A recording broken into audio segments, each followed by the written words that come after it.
This is problem 9-55E. It is on page 542. An air standard diesel cycle has a compression ratio of 18.2. Air is at 80 degrees Fahrenheit, 14.7 psi at the beginning of the compression process, and at 3000 Rankine at the end of the heat addition process. Accounting for the variation of specific heats with temperature, determine A, the cutoff ratio, B, the heat rejection per unit mass, and C, the thermal efficiency. So let's jot down what's been given. It's an air standard diesel cycle, compression ratio 18.2. Use the symbol R for the compression ratio in both the diesel cycle and in the Otto cycle. The initial temperature is 80 degrees Fahrenheit, which is 540 Rankine. Now they gave us this as the temperature at the beginning of compression, and you have to know where compression begins in the cycle. So you should always open up the book and look at the cycle diagram when solving these problems. Anyway, 14.7 psia is the pressure at that stage. So this is the incoming air conditions. Now, the other temperature they gave us was 3000 Rankine, which occurs as the highest temperature in the process, or they say it's at the end of the heat addition process. Well, if you're thinking of the cycle diagram for the Otto cycle, you can be a little confused here because in the Otto cycle, it's, let's see, state 1, 2, 3 is the highest temperature. And state 3 occurs at the height of the PV diagram. For the diesel cycle, the PV diagram and the TS diagram look almost the same as the Otto cycle, but not quite. Let's go ahead and put the TS diagram up here and the PV diagram down here. The PV diagram looks a lot like the Otto cycle, except 2 to 3 is a constant pressure heat addition process. So here's state 1, here's state 2, state 3, and state 4. Okay? So the TS diagram for the diesel cycle looks a lot like the TS diagram for the Otto cycle, at least when we draw them schematically. State 1 is here, state 2, state 3, and state 4. And you might look at it and say, well, what's the difference? Well, the key difference is that while Qin occurs between, and Q out, of course, between the same two states as in the Otto cycle, the key difference is that during the heat addition from state 2 to state 3, this is a line of constant pressure. That's what's different. In the Otto cycle, this was a line of constant volume. Now in the diesel cycle, this lower line, 4 to 1, is constant volume. And that's the same way as it was in the Otto cycle. And you see that down here, that in the PV diagram, the diesel cycle looks a lot like the Otto cycle. So the only change is from 2 to 3. Now we're supposed to find several things. We're supposed to find so let's write them down up here, the cutoff ratio. We want to find the heat transfer out per unit mass, and the thermal efficiency. Okay, so let's start off with the first bit, which is the cutoff ratio, and that's just the ratio of the volumes between states 3 and 2. That's when the fuel is cut off, is at state 3. It starts flowing to state 2. We assume it flows just right so that the pressure is maintained constant within the cylinder from 2 to 3. But the volume ratio between the cutoff here at state 3 and the initial state 2, that's the cutoff ratio. Okay, now remember that the ideal gas law can relate the various states together. So for example, PV over T is just the constant MR. Notice the mass in the system doesn't change and the gas constant doesn't change, so we can plug in any PVT we want from any of those states. We can't, for example, put P2 with T1, that doesn't make any sense. But we can put P1, V1, T1, P2, V2, T2, so on. So using that idea, if we rearrange to solve for the volume from the ideal gas law, or better yet, the volume per unit mass, what you would end up with, in fact, we're not using what I mentioned a second ago, I apologize. We're not using the fact that PV over T is constant yet. We'll do that a little later. But if we solve for the specific volume, then what we would find is RT over P. Okay, so plugging that in, we'd have RT3 over P3, and for V2, RT2 over P2. Obviously, since the gas constants are the same, they will go away.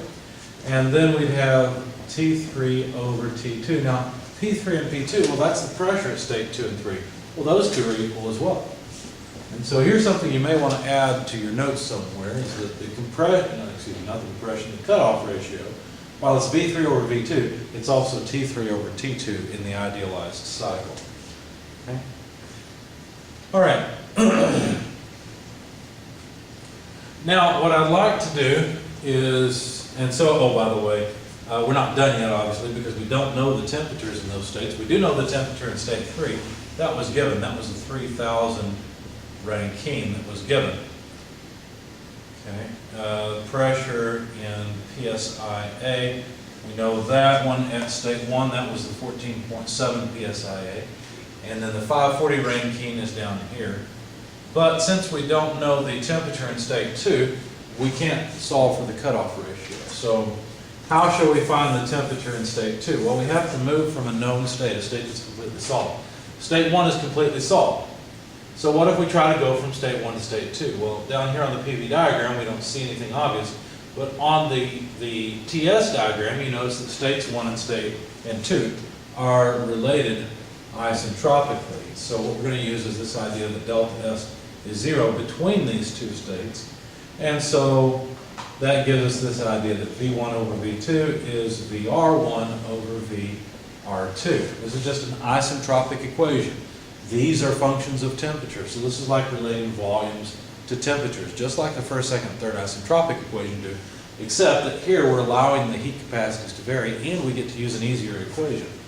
Now we know that V1 over V2, what is that? Well, that's just the compression ratio. The volume in states 1 and 2, that ratio is just the compression ratio, and it's given as 18.2. So if we knew, or if we want VR2, we can calculate it as VR1 divided by 18.2. Do we know VR1? Well, sure, we can find it because the state's solid. In fact, for state 1, VR1, if you look it up, what do you look it up based on? Well, you look it up based on the temperature. So that's table A17E in the back of your book.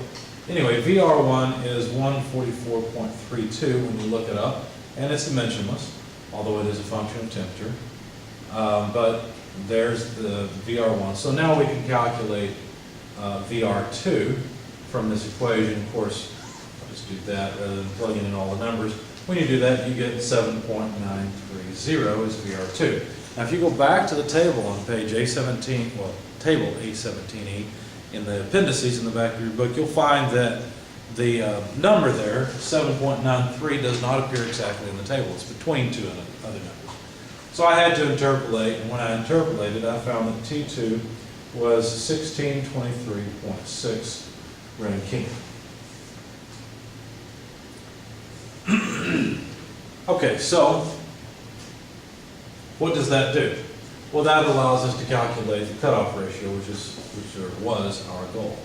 3,000 Rankine over 1623.6 Rankine, and you get about 1.85. I'll just write it over here because we're going to need more board space. So 1.85 is the cutoff ratio. Okay, well, that was the first question. The next question is to find Q out. Well, where does Q out occur? Where does heat transfer out of the system occur? Where is waste heat thrown away? Well, that's the process from state 4 to 1. And so from state 4 to 1, if we were to write an energy balance, what we get is Q out. In other words, the amount of heat withdrawn from the bank account is equal to the change in the balance of the bank account between the two states that it's at, the U4 and U1. Okay, now, of course, in the real cycle, in a real diesel engine, what you're doing here is you're cycling the piston up and down to push the waste gases out, pull in a fresh charge of air. In our case, of course, in our idealized cycle, we just assume the piston sits still and heat is transferred out of the cylinder. So anyway, this is just an energy balance that says the withdrawal is equal to the change in the balance of the account.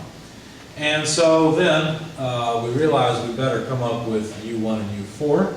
If you look up U1, just go again to table A17E, look up U1, you'll find that at 540 rankine, let's put it over here, U1 is 92.04 BTUs per pound mass. Excuse me. Okay, so then what? Well, let's see. We need to find the internal energy in state 4. Where's state 4? Well, it's right here. Now, states 3 and 4 are, in fact, isentropically related to one another. And so we could write something like this. V4 over V3 is equal to VR4 over VR3. Okay?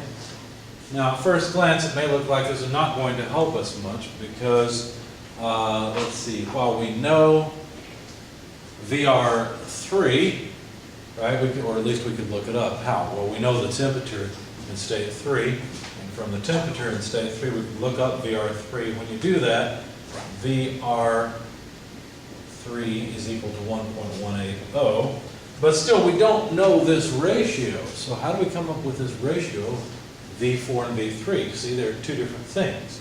How do we do that? Well, you have to resort to a few mathematical tricks. Let's work with this for just a moment. V4 over V3 is the same thing as V4 over V2 times V2 over V3. All I did was I multiplied by 1, and the one I chose was V2 over V2. Now this again doesn't look like it would help us much, but think about this for a moment. V4 over V2 is the same thing as V1 over V2, and that's just the compression ratio. Because V4 and V1 are the same volumes. So far what we've discovered is that the first term, V4 over V2, is just R. What about V2 over V3? Well, a moment ago we had, this was V3 over V2, right? That's the cutoff ratio, that's how it's defined. So V2 over V3 is just 1 over the cutoff ratio. So this is just the compression ratio over the cutoff ratio. Okay, so that number comes out to 9.85, because of course now we have the cutoff ratio 1.845, excuse me, we have the compression ratio 18.2, that's where I got this 9.85. Okay, so now we should be able to find the relative volume in state 4. Okay, all we have to do is rearrange this. So what would we do? Well, we'd write V4 over V3, which is just 9.85. That's this factor on the left-hand side multiplied by VR3. Since we know VR3, it's 1.18, then we can calculate VR4, and that comes out to about 11.622. Not a surprise. We multiplied something that was about 10 by about 1, and we got about 10 back out of it, so that makes sense. It's a little bigger because this is a little bigger than 1.